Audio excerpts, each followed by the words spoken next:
Familiar ba kayo sa C-Insure via Shopee app? Nag-avail kasi ako ng C-Insurance.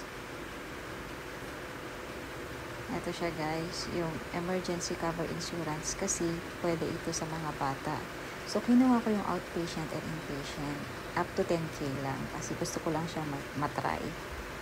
So kumuha ko para sa sarili ko and then para sa dalawang anak ko. Ayan siya guys. For each of us, 999 ang price niya. So, eto guys, yung mga benefits or yung ay include sa insurance. Ayan. Mukha kasi siyang maganda kaya nainganyo naman ako. Kinuha ko ito last August 2025. So ngayon, June pala guys, June. So ngayong August 31, nagkasakit yung anak ko. Na dengue pala. And then, na-admit kami ng August 31, na-discharge kami September 2. So ang naging bill namin is 23K pero may PhilHealth na 17K. So ang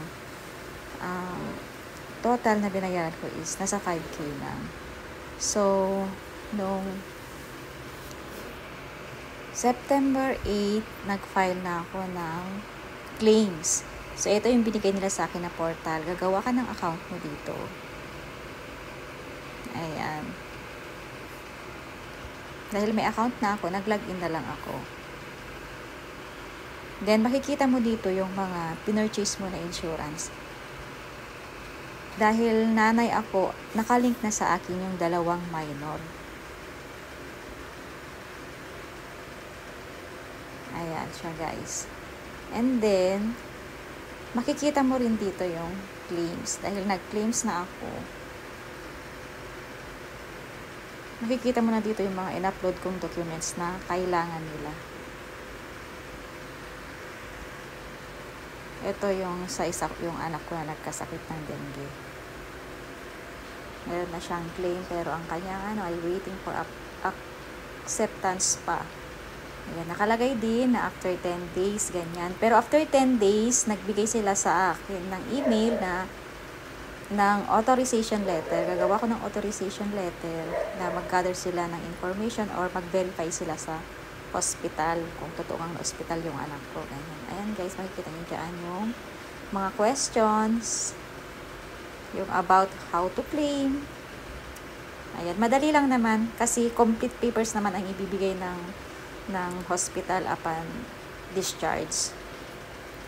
Importante yung medical abstract, medical certificate, tapos yung SOA upon discharge. And then, dapat alam nyo rin yung pangalan ng doktor. Tapos, yung number niya. Saan ang room number niya. Ayan. Ito yung mga...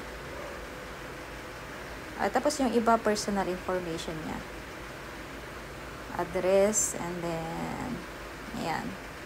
Ito yung mga in-upload kong documents. Emergency record room. Ayan yung itemized breakdown at saka yung official receipts. Kailangan yun, lalo na pag may bumili kayo ng mga gamot sa labas. Picturean nyo lahat yan guys. Dahil importante siya. Sa ngayon, anong petsa na? September 22 na, pero wala pa rin email. Wala pang update kung kumusta na yung claims ko. Basta nagche-check lang ako dito sa account na pinagawa sa akin. Nakikita ang status dito. So, ayun lang guys. Update ko kayo kung magkano ang makukuha ko. Kung legit nga ito.